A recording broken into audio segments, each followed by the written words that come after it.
लोकसभा चुनाव के बाद अब देश के 4 राज्य विधानसभा चुनाव की तरफ बढ़ रहे हैं।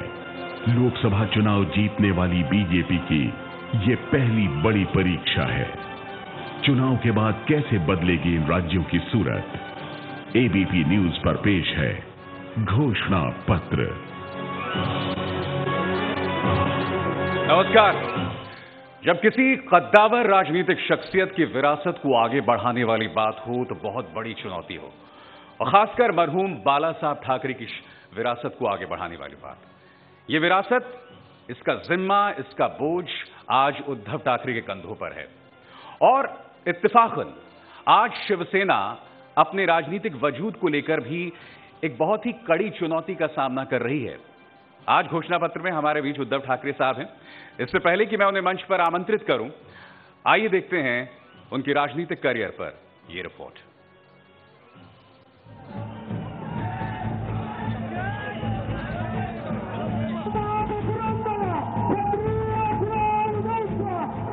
महाराष्ट्र की राजनीति का बड़ा चेहरा, मराठी मानुष की राजनीति के अगुवा, मुख्यमंत्री की कुर्सी के बड़े उम्मीदवार उद्धव ठाकरे।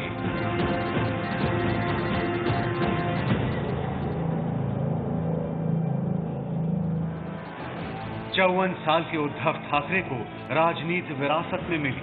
पिता बाला साहेब ठाकरे शिवसेना के संस्थापक थे, लेकिन उद्धव ने राजनीति में काफी देर से कदम रखा। 2002 में उद्धव के नेतृत्व में शिवसेना ने मुंबई में महानगर पालिका का चुनाव जीता। 2003 में बाला साहेब ठाकरे ने उद्धव को शिवसेना का कार्यकारी अध्यक्ष नियुक्त किया। 2012 में बाला साहेब के निधन के बाद उद्धव ठाकरे शिवसेना के अध्यक्ष चुने गए।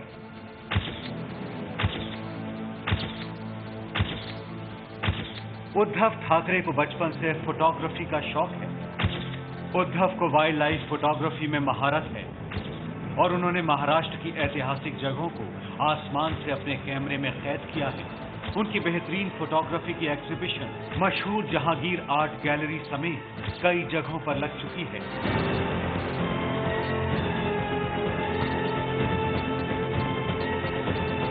बाला साहेब ठाकरे के निधन के बाद शिवसेना के लिए ये पहला विधानसभा चुनाव है और उद्धव ठाकरे के सामने सबसे बड़ी राजनीतिक चुनौती है। बीजेपी से अलग होने के बाद शिवसेना को अकेले दम पर महाराष्ट्र चुनाव में विजय दिलाने की चुनौती। जय हिंद, जय महाराष्ट्र। तो जबरदस्त चुनौती है। अब मैं उद्धव ठाकरे साहब को मंच पर आमंत्रित करना चाहूंगा। उद्धव ठाकरे साहब, सबसे पहले तो जनता आपसे ये जानना चाहेगी कि वो आपको वोट क्यों दे। कड़ी चुनौती है शिवसेना के सामने, अपने विचार रखें। पहले तो मैं आपको धन्यवाद देना चाहता हूं, क्योंकि जब मैंने मेरी पॉलिटिकल करियर शुरू की तो सारे लोगों ने आलोचना की कि घराणेशाही है, लेकिन आज सबको पता चल रहा है कि ये जो विरासत है वो आगे लेके जाना कितना कठिन काम है। चुनौती का स्वीकार करना, ये भी तो मैंने विरासत में पाया है, और मैं चुनौती देना नहीं चाहता, लेकिन अगर कोई मुझे चुनौती दे तो उस चुनौती को तो मैं पार कर ही दिखाऊंगा। कितने साल हो गए पता नहीं, लेकिन मैंने राजनीति और राजनीतिक करियर की मेरी शुरुआत हो गई। आपने तो 2002 दिखाया, उसके पहले भी मैं सारी बातों में इन्वॉल्व था।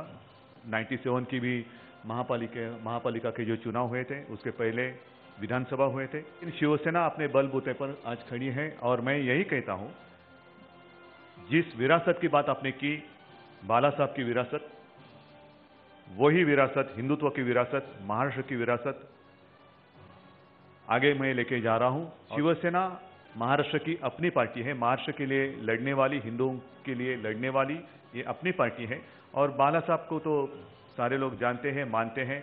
उन्हीं की विरासत में आगे लेके जा रहा हूं, और इसीलिए मैं कहता हूं कि जो भी आगे आपको उत्तर मिलेंगे उससे आप तय करेंगे ही, लेकिन मैं कहता हूं कि इसीलिए शिवसेना को वोट करें। महाराष्ट्र के विकास के लिए शिवसेना को वोट करें, सुरक्षित महाराष्ट्र के लिए शिवसेना को वोट करें। उद्धव जी, मैं आपको आमंत्रित करना चाहूंगा, आप स्थान ग्रहण करें, उस माइक के जरिए आप सवालों का जवाब दें। और एबीपी न्यूज पर अब हम सामने रख रहे हैं पहला सवाल। मुख्यमंत्री बनने के लालच में गठबंधन टूटा। उद्धव ठाकरेने म्हणे मुख्यमंत्री पदासाठी युती तोडली। होय, तोडली जर मुख्यमंत्री पदासाठी तोडली असं तुम्हाला वाटत असेल, तोडली। बाला साहब जब थे तब ये तय हुआ है कि जिसके ज्यादा एमएलए रहेंगे उसका मुख्यमंत्री होगा। उन्होंने अपना मुख्यमंत्री पद भी जाहिर कर दिया। अब सुरक्षा थी कि मरहूम बाला साहब नहीं रहे, उनका करिश्मा नहीं रहा। ऊपर से पिछली विधानसभा चुनावों में भी बीजेपी को ज्यादा वोट मिले, लोकसभा में भी ज्यादा वोट मिले, और यही वजह था कि अपने अस्तित्व को कायम करने के लिए मुख्यमंत्री पद के लिए दावेदारी आपने पेश की। क्या इसमें एक असुरक्षा छिपी थी? आज तक तो मैंने कभी ऐसे कहा नहीं कि मैं मुख्यमंत्री बनना चाहता हूं, लेकिन जैसे मैंने कहा कि चुनौती होगी तो जरूर मैं चुनौती का स्वीकार करूंगा। पहली बात तो यह है कि जिस सवाल से आपने शुरुआत की है, बिल्कुल ये सवाल का उत्तर है कि कोई भी लालच मुख्यमंत्री पद की कारण नहीं है युति टूटने के लिए। हुआ ये कि आज तक 25 साल पुरानी युति आज अचानक ऐसा क्या हो गया कि टूट गई। 25 साल मैं हमेशा कहता हूं कि ऐसे कभी हुआ नहीं कि विवाद नहीं हुए, विवाद तो हुए, लेकिन तब बीजेपी के यहीं से जो नेता थे, प्रमोद जी थे, गोपीनाथ जी थे, वो आते थे, विवाद होता था, लेकिन उनको पता था कि कहां तक खींचना है। इस बार ऐसे हुआ कि पहले दिन से जब अमित जी मेरे घर आए थे, मातुश्री आए थे, तो उन्होंने कहा कि उद्धव जी, इसके आगे आपको सिर्फ ओपी माथुर जी जो कहा दिल्ली से आए हैं और देवेंद्र फडणवीस, उन्हीं से बातें करनी होगी। मैंने कहा ठीक है, आपके पार्टी की मर्जी। तो 1-2 दिन के बाद वो रात को आए, दोनों आए और दोनों ने शुरुआत किया कि हमें दिल्ली से निर्देश है। मैंने कहा कहिए। तो नहीं, ऐसे नहीं, लेकिन हमने सर्वे किया है। तो क्या सर्वे है?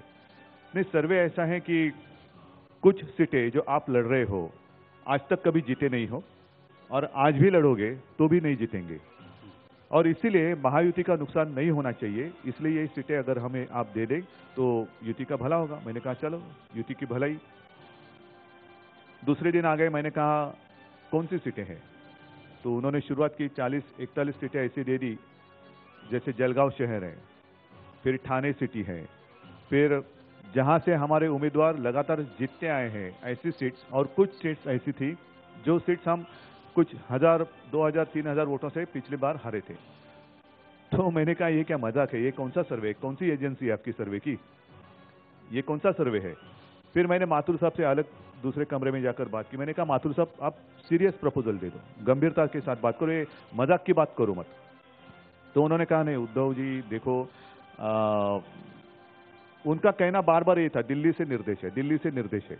ये ऐसा आज तक कभी हुआ नहीं था। यहाँ की बातें यहीं पे होती थी और दिल्ली बताया जाता था कि ऐसे ऐसे हो गया और हमारा गठबंधन कायम रहा। तो दिल्ली से कहना आता था कि ठीक है, बहुत अच्छा है, प्रचार कब शुरू कर रहे हैं? तो अटल जी आते थे, आडवाणी जी आते थे, ये आज तक का तरीका था। लेकिन उन्होंने कहा कि नहीं, पहले 9 सीट्स दोनों ओर से हम अपने मित्र पार्टी जो है उनको दे देंगे। चलो मंजूर है, 9 सीट्स हमने छोड़ दी, जो उनको चाहिए थी वो हम छोड़ने के लिए तैयार हो गए।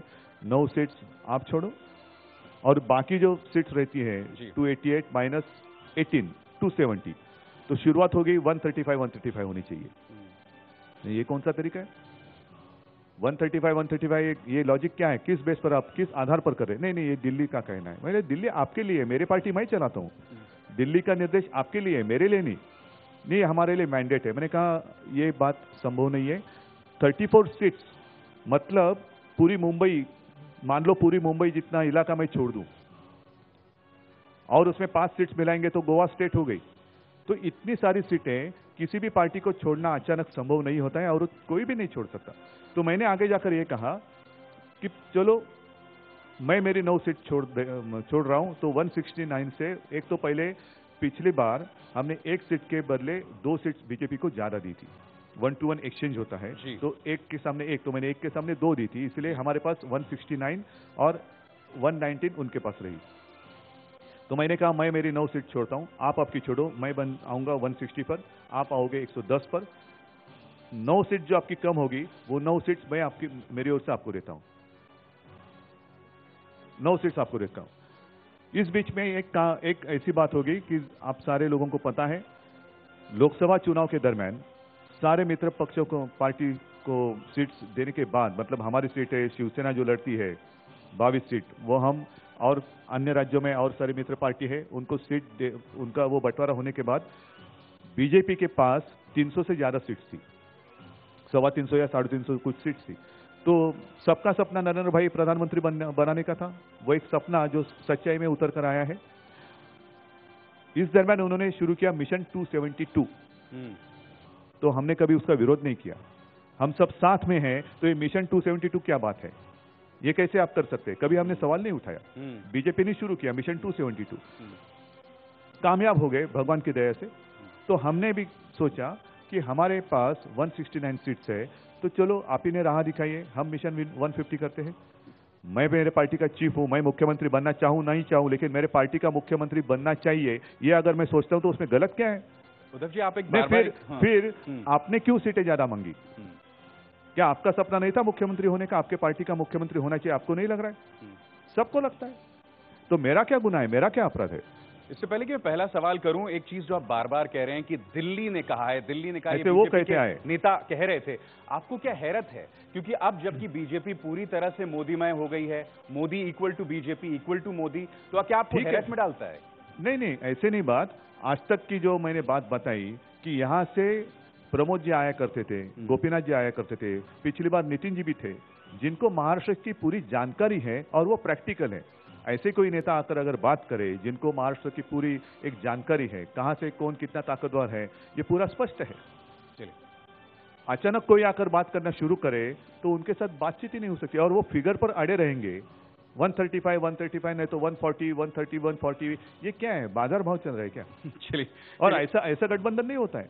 चलिए, जैसे मैंने कहा 34 सीट्स मतलब एक छोटा राज्य हो गया। ऐसे राज्य में जब चुनाव नजदीक आ रहा है और हम जीतने की पूरी संभावना है, तब कोई भी बेवकूफ नहीं है अपनी पार्टी को खत्म करे। पहला सवाल। उद्धव जी, मेरा नाम अशोक वानखेड़े है, मैं एबीपी से जुड़ा हुआ हूँ। नमस्कार।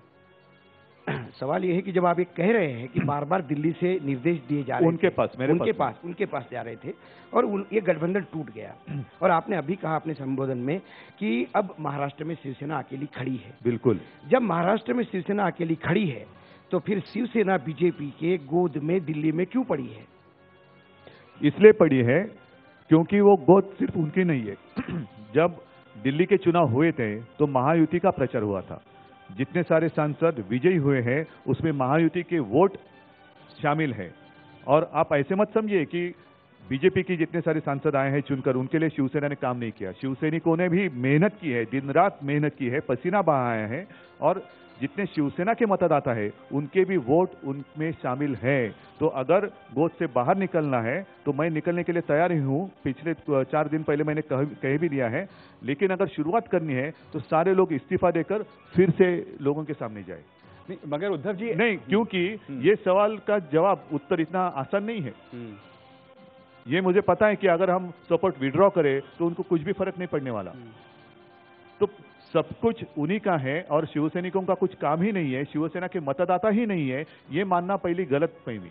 मगर क्या असमंजस है आपके रवैये में एनडीए में बने को रहने को लेकर? क्योंकि एक दिन के अंदर आपका बयान बदल गया। नहीं, बदल नहीं गया। आपने पहले कहा था कि मोदी आएंगे हम इस्तीफा देंगे। बिल्कुल। अब कह रहे हैं आप उनके साथ मंत्रणाएं करेंगे। बिल्कुल करूंगा, बिल्कुल करूंगा, क्योंकि ये जो सारी बातें हुई है, मेरा तो नरेंद्र भाई से कोई झगड़ा नहीं हुआ।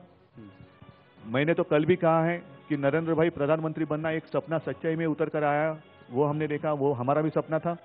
और पहले भी बहुत पुरानी बात जो मैंने की थी, जब मोदी जी पहली बार मुख्यमंत्री बने थे, नरेंद्र भाई मुख्यमंत्री बने थे, तब वो गोधरा और अहमदाबाद का कांड हुआ था। पूरे देश में एक ऐसी लहर चली थी कि मोदी हटाओ, मोदी हटाओ। उस वक्त हमारे गठबंधन में भी जितने सारे हमारे सहयोगी पक्ष थे वो भी कहते थे कि मोदी हटाओ। स्वयं अटल जी ने कहा था कि राजधर्म का पालन करना होगा। और मुझे याद है उस वक्त जब आडवाणी साहब मुंबई आए थे और बाला साहब के साथ उनकी मुलाकात हुई, तो उन्होंने बाला साहब को पूछा कि बाला साहब आपकी क्या राय है? तो बाला साहब ने पूछा किस बारे में? तो नहीं, ये सारे लोग कहते मोदी हटाओ, आपको क्या लगता है? तो बाला साहब अकेली व्यक्ति थी, जब पूरा देश कह रहा था मोदी हटाओ, तो बाला साहब ने कहा मोदी को नहीं हटाना, मोदी गया तो गुजरात गया। तो तब कोई हमारी पहचान भी नहीं थी। लेकिन उस वक्त से हम मतलब मेरे पिताजी बाला साहब नरेंद्र भाई के समर्थन में हमेशा आगे आए और आज भी मेरा और उनका व्यक्तिगत कुछ हुआ नहीं। तो एक बार मैं समझना चाहता हूं कि क्यों टूटी युति। चलिए अगला सवाल। उद्धव जी, मैं ओम प्रकाश तिवारी हूं, दैनिक जागरण से। नमस्कार। नमस्कार। जनसंघ का इतिहास अगर भुला भी दिया जाए तो 1980 में इसी बांद्रा में भारतीय जनता पार्टी का जन्म हुआ और उसी साल चुनाव हुए। तब भी भाजपा 145 सीटों पर अपने कैंडिडेट खड़े करके 14 सीटें जीत के आई थी। शिवसेना को 1990 तक इलेक्शन कमीशन ने उसका चुनाव निशान तक अलॉट नहीं किया था। इसके बावजूद आप भाजपा को क्यों महाराष्ट्र में जूनियर पार्टनर बना के रखना चाहते हैं? जब पूरे देश के राजनीति में शिवसेना और भारतीय जनता पक्ष अछूत थे और उस वक्त मैं आपको याद दिलाना चाहता हूं कि वेलेपार्ला में एक उपचुनाव हुआ था और वो उपचुनाव शायद देश का पहला उपचुनाव होगा कि हिंदुत्व के आधार पर जीता गया था। सिर्फ लड़ा नहीं गया, जीता गया था। और उसके बाद बाला साहब ने लगातार पब्लिक मीटिंग में कहा, भारतीय जनता पार्टी को आह्वान किया कि हम दोनों अगर हिंदुत्ववादी हैं तो हिंदू वोटों का बंटवारा नहीं होना चाहिए, आप साथ आ जाइए। और तब जब आप जो बात करें 1980 की, उस वक्त भाजपा के 2 ही सांसद थे दिल्ली में। तब पार्लियामेंट्री बोर्ड भी नहीं था, पार्लियामेंट भी उनके हाथ में नहीं थी और उनके साथ कोई आने जाने के लिए तैयार नहीं था। जनसंघ का पूर्व इतिहास तो आपको मालूम है, वो इतिहास भी भूलना नहीं चाहिए, बाजू में नहीं रखना चाहिए। वो इतिहास भी क्या था उसका भी एक जानकारी सबको होनी चाहिए। और तब प्रमोद जी आए और उन्होंने बाला साहब के साथ बैठकर ये सीटों का बंटवारा हुआ था और उसका लाभ उसके बाद में जो इलेक्शन हो गई तब शिवसेना के विधायक ज्यादा चुनकर आए थे। 1-2 बार अगर छोड़ दे तो हमेशा शिवसेना के सांसद भी महाराष्ट्र से ज्यादा विजयी हुए हैं। अगला सवाल। अब मैं शीला रावल बोल रही हूँ। नमस्कार। बहुमत नहीं मिला, वैसे हम सुन रहे हैं कि किसी एक पार्टी को बहुमत ना मिले। ऐसी परिस्थिति में आपके लिए विकल्प क्या भाजपा ही रहेगा या फिर आप एमएनएस, एनसीपी, कांग्रेस की तरफ भी देख सकते हैं? और दूसरा सवाल, क्या किसी के भी साथ आप जब शिवसेना अगर बड़ी पार्टी उभर के आई तो सीएम पर आएगी? आपको शुभेच्छा वैसी, लेकिन अगर आई तो सीएम पद निगोशिएबल होगा या नहीं होगा? ये सारी बातें तब सोचनी चाहिए। फिलहाल बीजेपी ने तो हमारे साथ युति तोड़ी है, मैंने नहीं तोड़ी। एकनाथ जी, खड़से जी ने फोन करके कहा कि उद्धव जी बहुत दुख हो रहा है और 25 साल से हमारा चलता हुआ रिश्ता आज हमें यहाँ रुकना होगा। मैंने कहा आपकी मर्जी। पहली बात तो कुछ चीजें साफ होनी चाहिए कि जो बातें उछल कर आती है, बीच में उछलती है खबरें कि बीजेपी और एनसीपी का ऐसा कुछ छुपा समझौता हुआ है। पता नहीं, आज तो मैं दोनों से करीब नहीं, दोनों के करीब नहीं हूं। एक बात सच है, लोकसभा के चुनाव के पहले बीजेपी में चर्चा थी, मुझसे भी की गई थी। बीजेपी चाहती थी कि शरद पवार साहब एनडीए में शामिल हो जाए, जिसका विरोध मैंने किया, गोपीनाथ जी ने किया, राजू शेट्टी जी ने किया, महादेव जानकर जी ने किया और रामदास आठवले जी ने भी किया। ये बात तो सच है। लेकिन आगे जाकर क्या होगा, मैं कोई ज्योतिष नहीं हूं। मैं तो पूरे जितने के आत्मविश्वास से ही लड़ूंगा और पूरा महाराष्ट्र मेरे साथ है। मैं तो कहता हूं मैं जीतूंगा। आपको लगता है कि कोई अंडरस्टैंडिंग उन दोनों के बीच में बन चुकी थी, इसीलिए बीजेपी ने बहुत आपके साथ खींचतान की? ये कोई संयोग की बात नहीं। एक और एडिशनल अतिरिक्त चीज, बीजेपी में वो कौन से लोग थे जो शरद पवार को एनडीए में करना चाहते थे शामिल? 2 सवाल। देखो, नहीं, जिनके साथ मेरी बात हुई वो व्यक्ति बड़ी है, लेकिन उनको इस विवाद में मैं उनको नहीं खींचना चाहता। मेरे साथ बात हुई थी, ये बात सच है। दूसरी बात जो आपने कही कि क्या इसमें कुछ संबंध है, पता नहीं। खड़से जी का मुझे फोन आ गया, हमारी युति टूटी, और दूसरे पल मैंने देखा टीवी पर कि कांग्रेस एनसीपी का भी टूट गया। तो वो क्या खींच रहे थे युति टूटने तक, पता नहीं मुझे। चलिए, महाराष्ट्र में मोदी लहर से कैसे लड़ेंगे? बीजेपी ने इसका उत्तर देना चाहिए कि लहर है तो प्रधानमंत्री की इतनी सारी सभा की आवश्यकता आपको क्यों लग रही है? कोई बोल रहा है 24 सभा लेंगे, कोई 8 सभा ले, क्यों? अगर लहर है तो प्रधानमंत्री जी की आवश्यकता क्या है? लोगों में बहुत उत्साह है नरेंद्र मोदी जी के नेतृत्व के बारे में और भारतीय जनता पार्टी के बारे में, और मेरा विश्वास है कि इस बार निश्चित रूप से हमारी पार्टी महाराष्ट्र में अपने बदौलत मेजोरिटी में आएगी। उद्धव जी, देश के सामने एक ऐसा प्रधानमंत्री है जो बहुत प्रोएक्टिव है। बीजेपी ये भी बताना चाहेगी कि भाई केंद्र में हम हैं तो राज्य में भी हम होंगे, और लगातार वो दिख भी रहे हैं टेलीविजन में हर तरफ। तो आपको नहीं लगता कि जनता मोदी के करिश्मे पे, महाराष्ट्र की जनता मोदी के करिश्मे पर एतबार करेगी, विश्वास करेगी, और ये आपके लिए चुनौती है? पहले एक बात मैं साफ करना चाहता हूं कि नरेंद्र भाई से मेरा कोई विवाद नहीं है। दुर्भाग्य की बात है कि युति टूट गई है। रही बात लहर की, लोकसभा चुनाव के दरमियान लहर नहीं थी ऐसे मैंने कभी कहा नहीं, लेकिन साथ साथ जो वास्तविकता है उसका भी ख्याल करना चाहिए। लोकसभा के चुनाव के बाद जो उपचुनाव हुए हैं, उस उपचुनाव में ऐसी कौन सी बात अखिलेश यादव ने की उत्तर प्रदेश में, जहां बीजेपी विजयी हुई थी वहां पर समाजवादी पार्टी जीतकर आई? ऐसी कौन सी खास बात कांग्रेस ने की जहां कांग्रेस के पास गुजरात में नेता भी नहीं है, वहां उनके 3 विधायक विजयी हो गए? ऐसी कौन सी खास बात नीतीश कुमार और लालू जी ने की जहां पर 6 विधायक उनके चुनकर आए? और लोकसभा चुनाव की अगर हम बात करें तो ये लहर पश्चिम बंगाल में क्यों नहीं गई? ये लहर जयललिता जी के यहां क्यों नहीं गई? ये लहर नवीन पटनायक जी के यहां क्यों नहीं गई?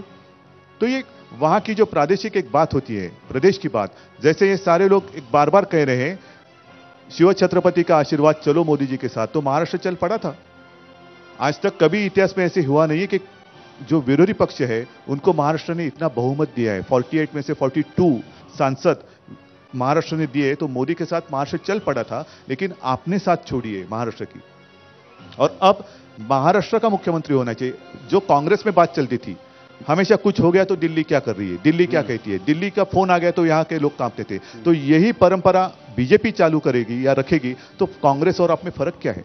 आपने कहा महाराष्ट्र का साथ छोड़ दिया, तो क्या आप मराठी अस्मिता को इन चुनावों में सामने रखेंगे और बीजेपी के विश्वासघात के तौर पर इसे प्रस्तुत करने जा रहे हैं?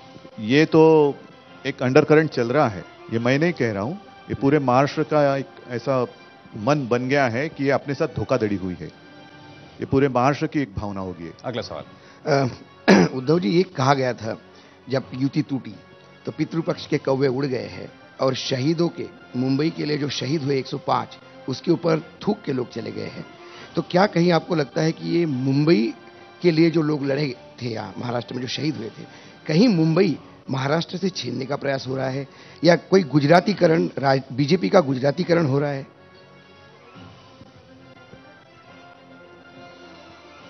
एक थोड़ी सी बात ऐसी हो गई है कि आज तक जब हम कहते तो कांग्रेस वाले कहते तो ऐसे नहीं होगा, लेकिन अब कांग्रेस कह रही है कि इनका मुंबई तोड़ने का कुछ काम चल रहा है।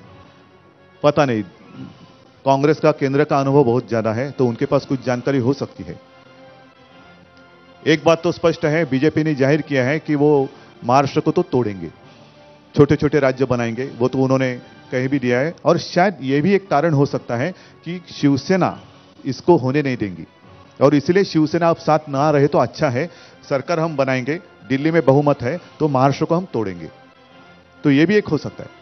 दूसरा जो सवाल आपने पूछा गुजरातीकरण, वो बीजेपी के अपनी अंदर की बात होगी, मुझे नहीं मालूम, लेकिन मुंबई में रहने वाले जितने सारे गुजराती भाई बहन हैं उनको आप जाकर पूछो कि चलो पल भर मान लो कि मुंबई से शिवसेना अलग करो और मुंबई कैसी होगी, आप सोच लो।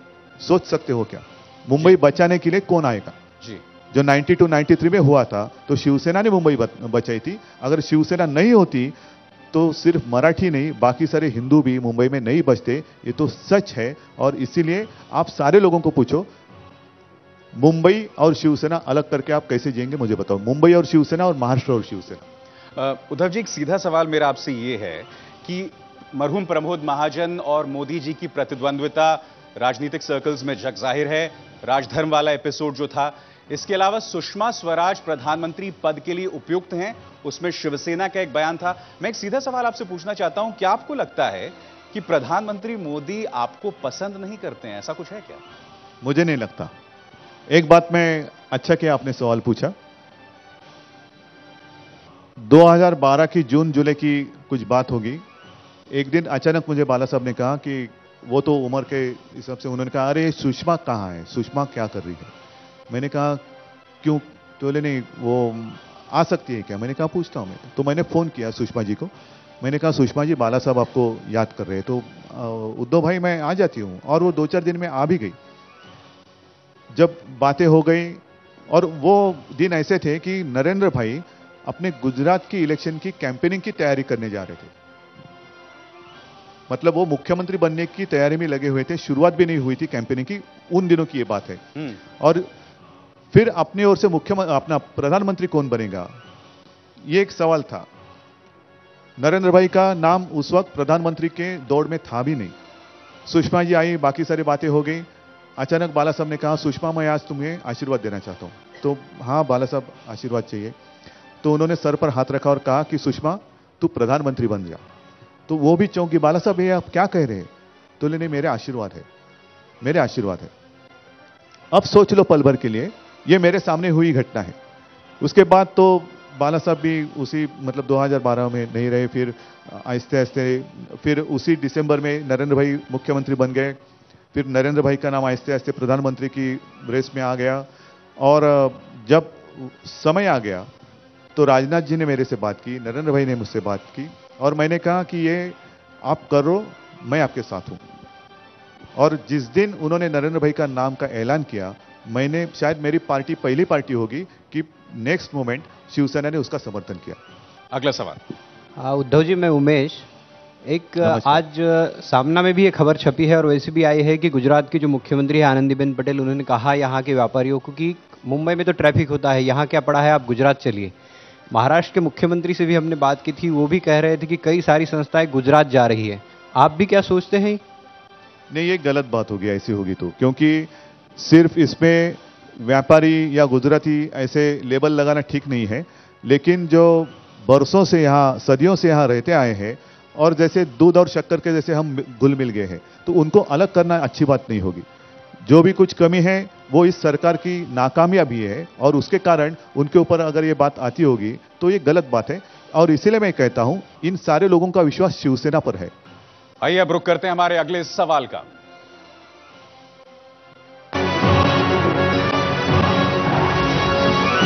नतीजों के बाद बीजेपी से हाथ मिलाएंगे। आने वाले दिनों में अगर चुनाव के बाद जरूरत पड़ी तो क्या शिवसेना और बीजेपी एक साथ आ सकता है? आ सकते हैं, और अगर ऐसी आवश्यकता पड़े तो जरूर हम सोच सकते हैं। हमारे जितने सहयोगी दल हैं, वे सहयोगी दल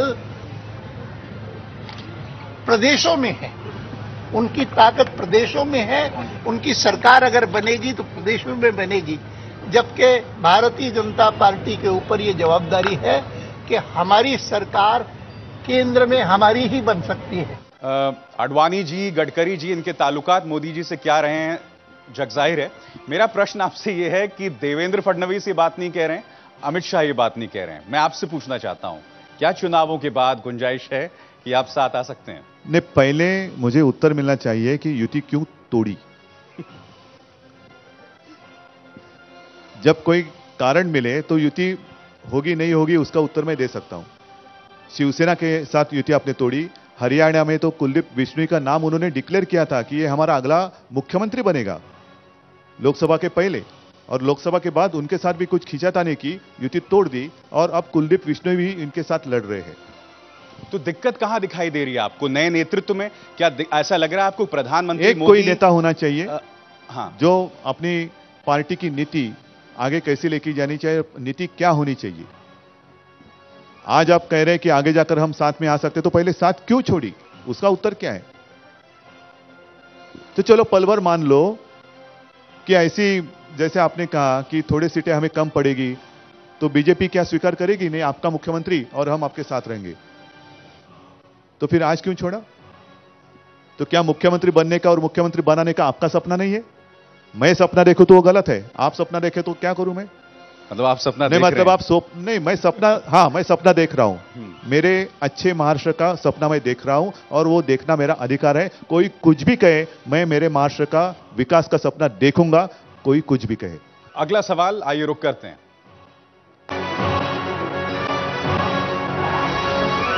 राज ठाकरे से कोई डील मुमकिन है? भारतीय जनता पक्षाचा काय भरोसा? हेच एक महिन्यापूर्वी सांगायला पाहिजे होतं भारतीय जनता पक्षाला. तुमच्या मनामध्ये मला काळभैरव दिसतंय, मला तुमच्याबरोबर युती नको, लाच मारतो मी या गोष्टीला. एवढा सगळा अपमान केल्यानंतर देखील केंद्रीय मंत्रीपद तुम्ही बरोबर ठेवता. अरे लाच मारायला पाहिजे होती असल्या केंद्रीय मंत्रिपदावरती. बाळासाहेब असते ना कधीच लाच मारली असती. ये फुटबॉल की मैच नहीं है. मगर सवाल उसका जवाब क्या है?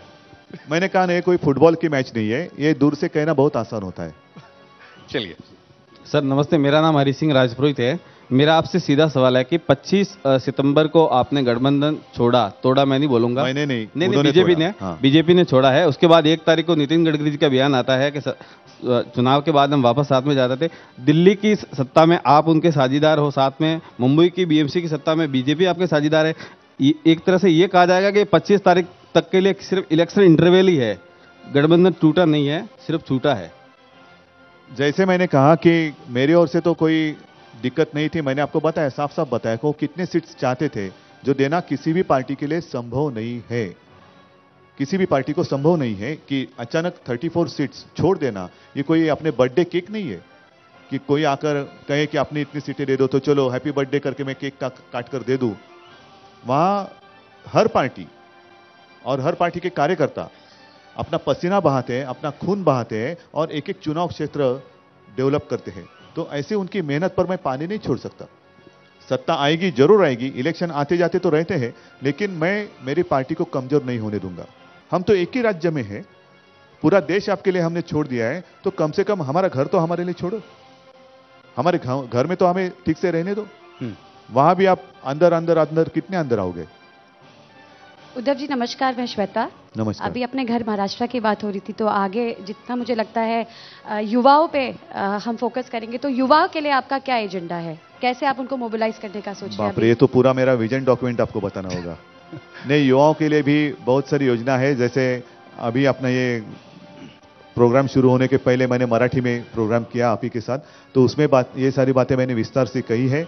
और मैं आपको विनती करूंगा कि मेरे विजन डॉक्यूमेंट की जो एक सीडी है वो फिलहाल तो मराठी में है, लेकिन आप अगर दिखाने की कृपा करेंगे तो मेरे लिए बहुत ही अच्छा होगा. क्योंकि बहुत सारे युवा है, महिला है, काश्तकार है, मजदूर है, उनके लिए हर एक के लिए कुछ ना कुछ हमने उसमें बनाया है.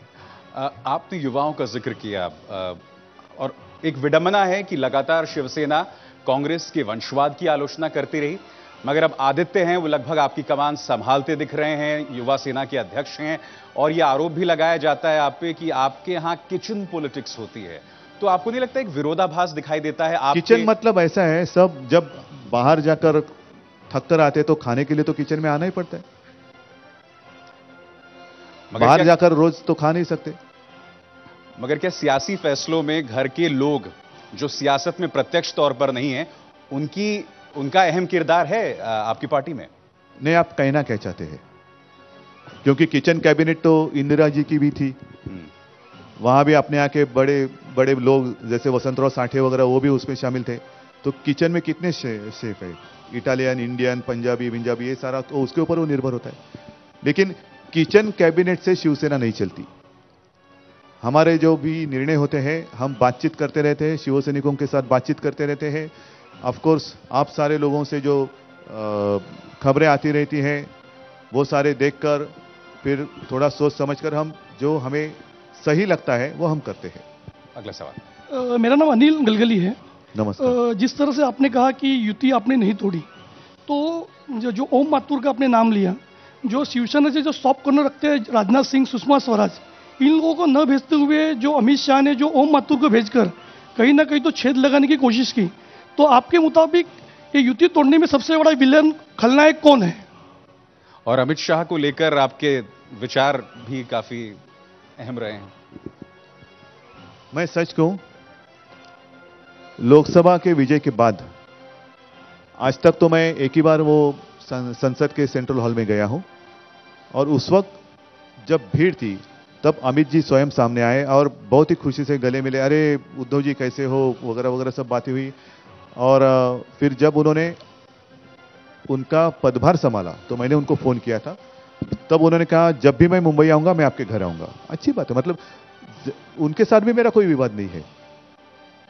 तो यही तो सब एक सस्पेंस की बात है, आपके लिए एक स्टोरी बन सकती है. नहीं, मगर ये हुआ देखते तभी रहिए जब ये आगे अध्यक्ष क्या बने, होगा। प्रधानमंत्री मोदी ने नहीं, कमान संभाली। एक बात जरूर, राजनाथ जी को मैंने स्वयं विनती की थी कि राजनाथ जी जब तक महाराष्ट्र के चुनाव नहीं होते तब तक आप कृपा कर अध्यक्ष बने रहिए। आपने ऐसा क्यों कहा? आपको नहीं, क्या क्योंकि आशंका थी? आगे जाकर अमित जी या कौन बनेगा मुझे नहीं मालूम था। लेकिन राजनाथ जी ने खास कर लोकसभा चुनाव के दरमियान सारे मित्र पार्टियों को जैसे संभाला था, एक कोऑर्डिनेशन था, एक अच्छा लगा था कि भाई ये कोऑर्डिनेशन आगे जाकर हमें यश देगा। एक आखिरी सवाल, अभी मुंबई पे बात होती है, पूना पे बात होती है, बहुत बड़ा विजन बताया जाता है। आप विदर्भ को अलग राज्य बनाने के खिलाफ क्यों हो, जबकि पूरे देश में छोटे छोटे राज्यों ने अच्छी प्रगति की है? कुछ छोटे राज्य ऐसे भी हैं जो छोटे होने के बावजूद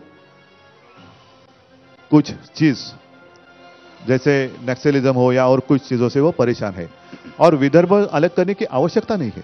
विदर्भ के लोगों को रोजी रोटी चाहिए, विकास चाहिए, और विकास हुआ नहीं, ये यहां आज तक जिन लोगों ने राज किया उनका पाप है, महाराष्ट्र का पाप नहीं है। महाराष्ट्र का पाप नहीं है। और जो महाराष्ट्र है वहां की जो आम जनता है वो नहीं चाहती कि विदर्भ अलग हो, वो तो रोजी रोटी चाहती है। चलिए, बहुत बहुत शुक्रिया उद्धव साहब, आपने वक्त निकाला एबीपी न्यूज के लिए।